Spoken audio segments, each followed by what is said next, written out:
Hello, Assalamu alaikum. This is SZK and welcome to my YouTube channel. वैसे ये exercise तो मेरी daily routine नहीं है, लेकिन कभी कभी जब सुबह उठ जाता हूँ तो एक्सरसाइज कर लेता हूँ। आज सुबह जल्दी उठा तो एक्सरसाइज का मूड हुआ, एक्सरसाइज कर लिया। ये जो पीछे आपको बिल्डिंग्स नज़र आ रही है, जितनी भी ये बड़ी बड़ी बिल्डिंग्स हैं, ब्लॉक 1 से लेके DHA इमार फेज़ 8 तक, ये मेरी रोज़ी रोटी है। रियल इस्टेट के काम से वाबस्ता हूँ और इंशाल्लाह आज आपको वीडियो में बताऊंगा कि how to work state agents in real estate industry. Thank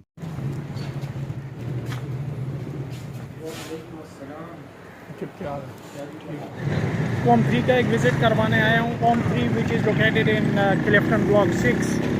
very nice high rise project है। ये भी जाता हूँ, इसका विज़िट है 27th फ्लोर का और तमाम एमिनिटीज़ इसके अंदर मौजूद हैं। मस्जिद, जिम, पूल, ये सारी चीज़ें हैं। शुरू के 3 फ्लोर इसकी पार्किंग है, उसके बाद इसके रेजिडेंशियल शुरू हो जाते हैं और 3 कैटेगरी के अपार्टमेंट्स इसके अंदर है। 3 bed, 4 bed and duplex. Duplex ये होता है कि उसमें एक बेडरूम नीचे बना होता है और 3 जो है वो बंगलो की तरह ऊपर बने होते हैं।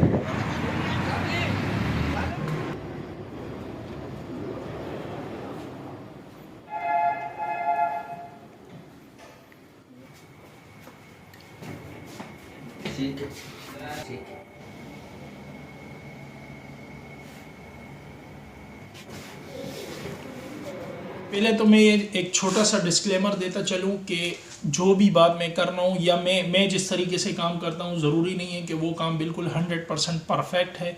उसमें मैं गलतियाँ भी कर सकता हूँ।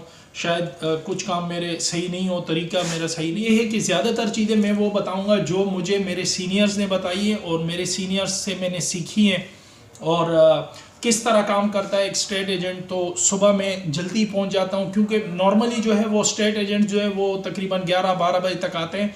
मैं सुबह 10 बजे तक ऑफिस पहुंचता हूं। सुबह आते ही सबसे पहले मैं अखबार देखता हूं, न्यूज़पेपर। उसमें ज़्यादातर एडवर्टाइजमेंट आई होती है। अखबार के अंदर नॉर्मली जो है जो ऑनर्स होते हैं, जो क्लाइंट्स होते हैं, वो खुद भी अपने एडवर्टाइजमेंट देते हैं। स्टेट एजेंट भी जो है वो एड्स वगैरह देते हैं कि हमारे पास ये प्रॉपर्टी अवेलेबल है रेंट या सेल के लिए। उसको फिर कॉल पे कंफर्म करते हैं उनसे कि आपके पास ये प्रॉपर्टी अवेलेबल है रेंट या सेल के लिए। उसके ऊपर उसकी क्या आप डिमांड कर रहे हैं और उसका विज़िट किस तरह हो सकता है।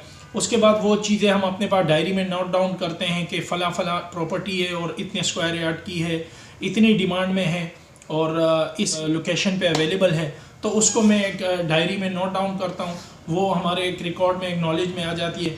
उसके बाद मैं अपना फ़ोन चेक करता हूँ, व्हाट्सएप चेक करता हूँ कि कोई क्लाइंट, किस क्लाइंट ने मुझसे रब्ता किया है और क्या चीज़ें उनको रिक्वायर्ड है। रोज़ रात में अगर किसी ने कोई मैसेज किया हो या कोई अपनी इन्वेंट्री शेयर की हो तो सुबह उसको चेक करते हैं और उनको हम कॉल पे कंफर्म तब करता हूँ कि सर्वे लिस्टें आती हैं। वो नॉर्मली वीक में एक दफ़ा आती है, लेकिन मैं रोज़ उसको चेक करता हूँ। उसकी वजह ये होती है कि रोज़ आपके पास नई नई रिक्वायरमेंट आ रही होती है, क्लाइंट की तरफ से भी, स्टेट एजेंट की तरफ से भी। तो उस हिसाब से आपको रोज़ ये चीज़ें चेक करनी होती है कि कौन सी रिक्वायरमेंट आपके पास अवेलेबल है। सर्वेयर की लिस्टों में कितने सर्वेयर्स होते हैं, कितने जितने आपने हायर किए होते हैं। चेक करने के बाद और इस तरह 2-3 चीज़ें और भी हैं। वीकली हमारे पास जो है वो मैगजीन्स भी आते हैं। मैगजीन्स में भी इन्वेंट्रियाँ स्टेट एजेंट्स ने शेयर की होती हैं, तो उनके साथ मिल के चलना पड़ता है और उनके साथ मिल के इन्वेंट्रियाँ शेयर करनी पड़ती है, चाहे वो सेल की हो या रेंट की हो।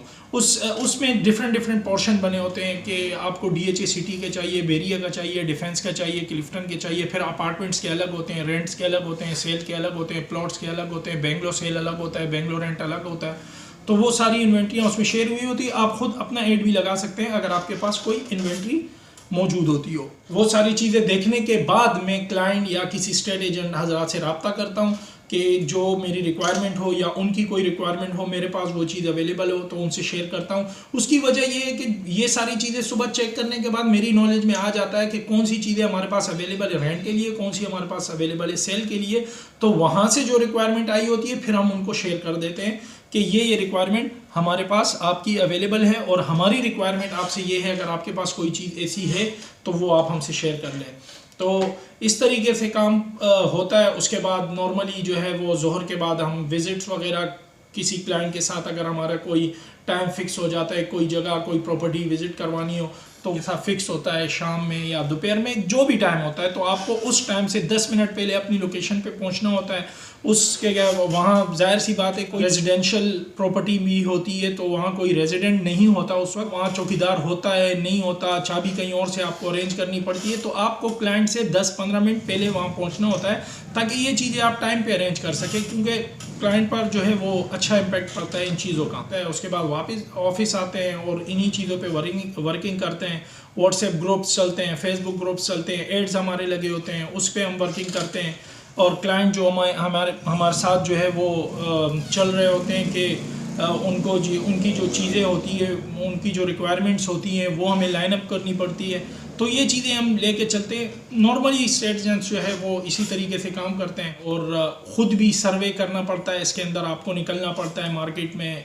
सिर्फ आपने स्टेट एजेंट्स के पास नहीं जाना होता, आपने ख़ुद भी लोकेशंस, रेजिडेंशियल प्रोजेक्ट्स, बेंगलोर जितने भी होते हैं उसकी आपको सर्वे करनी पड़ती है ताकि आपको डायरेक्ट क्लाइंट मिलता क्लाइंट की वो चीज़ जो आपको क्लाइंट देता है कि ये प्रॉपर्टी मेरी अवेलेबल है रेंट या सेल के लिए, तो वो आप आसान होता है आपको दूसरे क्लाइंट को दिखाना और उनको गाइड करना, क्योंकि वो आपके अपने हाथ की प्रॉपर्टी होती है। क्लाइंट आपके साथ डायरेक्ट होता है कि वो उन्होंने आपको ऑफ़र किया होता है कि ये मेरी प्रॉपर्टी आपने जो है वो रेंट या सेल पे जो है वो लगानी है, तो उसके हवाले से पूरी इन्फॉर्मेशन आपको कंप्लीट होती है। नॉर्मली ऐसे करता हूँ कि किसी स्टेट एजेंट भाई से भी अगर मैं कोई प्रॉपर्टी जो है अरेंज करता हूँ तो पहले ख़ुद जाके वो देख लेता हूँ, वो लोकेशन बायर से उसको देख लेता हूँ, फिर अपने क्लाइंट को मैं नॉर्मली अच्छे तरीके से गाइड कर पाता हूँ। तो ये मेरा तरीका है, ज़रूरी नहीं है सही हो, इसमें कुछ चीज़ें गलत भी हो सकती हैं, लेकिन ये कि जो मैंने अपने सीनियर से सीखा है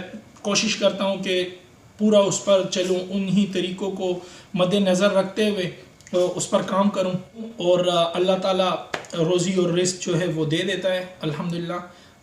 ये है काम करने का तरीका। और भी इसमें डिफरेंट और चीज़ें आती हैं, फिर वो साथ साथ लेके चलता रहूँगा और आपसे भी शेयर करता रहूँगा इंशाल्लाह, क्योंकि बहुत सी क्लाइंट को डील करना और क्लाइंट के साथ विज़िट करने के हवाले से तक का था। इसके अलावा भी बहुत सी चीज़ें हैं वो भी आपसे शेयर करता रहूँगा, और मिलते हैं इंशाल्लाह नेक्स्ट वीडियो में।